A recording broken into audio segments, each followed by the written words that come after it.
from Prestige Institute of Management and Research. I am BTech Computer Science Engineering second year student, and today I am here for the presentation on the topic JK flip-flop. Next slide. So I welcome everyone to my presentation.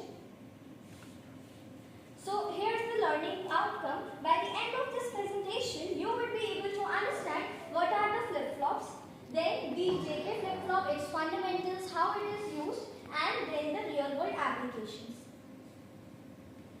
So here is the outline. So first we will understand what is flip-flop, then types of flip-flop, then JK flip-flop, then its logic diagram, truth table, characteristic table, excitation table, advantages, disadvantages, application, and then conclusion.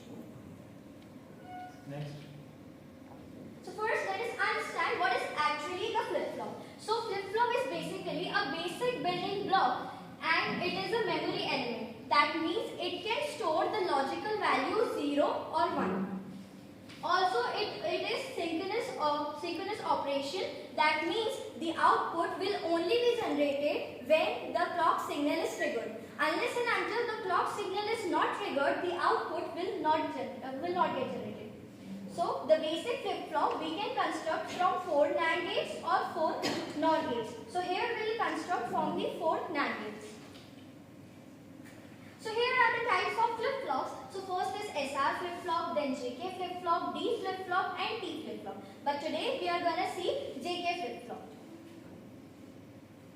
So let's start our topic JK flip-flop. Okay. So what is JK flip-flop? So JK flip-flop is a fundamental building block in sequential logic circuit. So we have two types of circuit. One is the combination circuit and another one is the sequential logic circuit. In the combination circuit, we are having input and we get the output. But in the sequential logic circuit, we not only give the input but also the output as the input, and then we get the future output.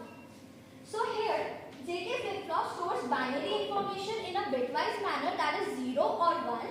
It consists 2 inputs and 2 outputs. Here inputs are set, that is J, and reset K, and their corresponding outputs are Q and Q dash. JK flip-flop has 2 modes of operation, synchronous and asynchronous. Synchronous mode is the output will only be generated by triggering the clock signal, and asynchronous is independent of the clock signal. That means it does not depend on the clock signal. Next slide. So this is the symbol for JK flip-flop. So we have input as J and input as K, and we have given the clock pulse, and we are getting the output as Q and Q bar. Next. So this is the logic diagram. So here we are having J, K, and clock pulse as our input. So we have okay. So in the JK flip-flop, it is basically 75% of the SR flip-flop. That means it satisfies the 3 conditions from the truth table of SR flip-flop. So we are here checking on the 4th condition, that is 1-1 condition. So here it is gonna get the toggle. Toggling means the complement of the given output. The present output, whatever will be there, it will get its complement. So in the complement, if we are having 0, then the toggle will be 1. If we are having 1, then our toggle will be 0.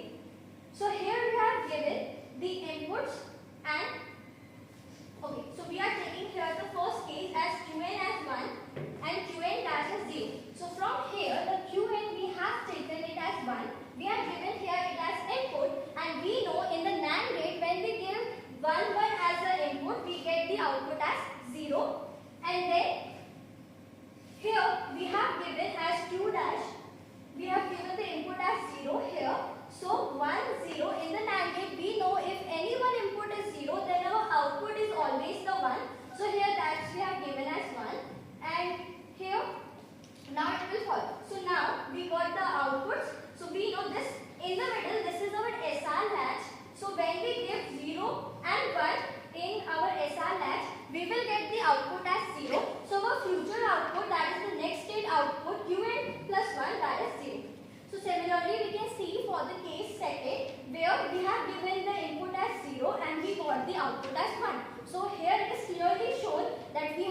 toggled its value. Next slide. So here is the truth table for JK flip-flop. We are in the 0 0 when we give as input, we get the output, and that is no change. The output will be same. There will be no change.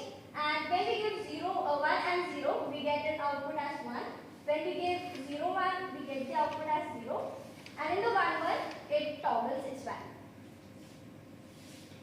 Coming to the characteristic table, in the characteristic table, we go from input to output. So here we are having 3 inputs. So that means our combination will be 8. That is 2 raised to the power 3. That will be 8 combinations. So here we have created 8 combinations, and we are having 3 variables here. So these 3 are inputs. Now here we have to see, like here is the 0 0. So here we are going to focus on the Qn and Qn plus 1.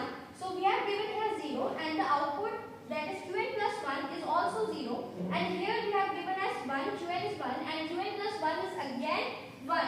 That means our output is not changing. So when our output is not changing, that means it is in the hold condition.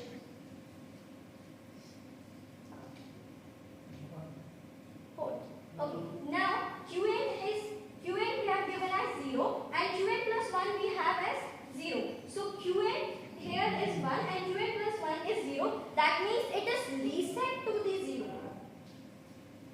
So now here we have given Qn as 0 and Qn plus 1 is 1, and here is Qn 1, and then Qn plus 1 is again 1. That means here the output is set to be 1. So this is set 1. Now here Qn is 0 and Qn plus 1 is 1, and here again the Qn is 1 and Qn plus 1 is 0. That means we can clearly observe here our output has been toggled. Before it was 0, after that it was 1, then before it was 1, then after that it again becomes 0. Now coming to the excitation table. In the excitation table, we go from output to input. That means we have the outputs, and then we see that how we got this output. So what input we have given, that is we got this output. So here is the present state. So this we have to check from the characteristic table, like 0 0 we will check the previous slide. So here we will see that where the 0 0 is coming. So in the first one we have 0 0 here, and in the third one we are having 0 0 as here. So now we will check J and K. So J is 0 and K is also 0. And here J is 0 and K is 1. That means we can clearly say that J, the two values are fixed. It has not been changed. But in the K, the first one is 0 and in the third one it's 1. That means it is not fixed. So we will put their cross. Next slide. So we have put here as cross because it was not fixed, and here we have put the value as 0 because it was fixed here. So similarly we can see for all the cases. Next slide. Coming to the advantages of JK flip-flop. So here it has the toggle capability. That means in the SR flip-flop we were having the invalid condition. So this condition have been changed and we got here toggle. So yeah, we don't have invalid states here unlike SR flip-flop. It has reduced the race condition. That means we were having the wrong output previously due to the clock signal in which it was coming time difference. So due to that it was there, but here it has been reduced.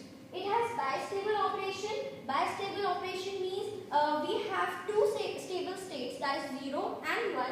But here at a time only 1 bit data can be stored. Next slide.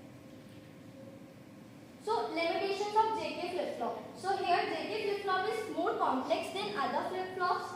It has more power consumption. It has a propagation delay. That means it can lead to timing issues and delays. It has limited scalability. Limited scalability means that because it was complex to design, so it is also difficult to scale. But not impossible, it has been limited. Next. So now coming to the applications of JK flip-flop. So in the applications, we are using it in the counters, in registers, in memory system, in digital systems as well. So now in the conclusion, we can say that the JK flip-flop stands as the electronics, but it has the ability to store data, function as a memory element. It also facilitates the sequential logic circuit, and yeah, it is indispensable in modern technology. That means it cannot be replaced. It has to be used here.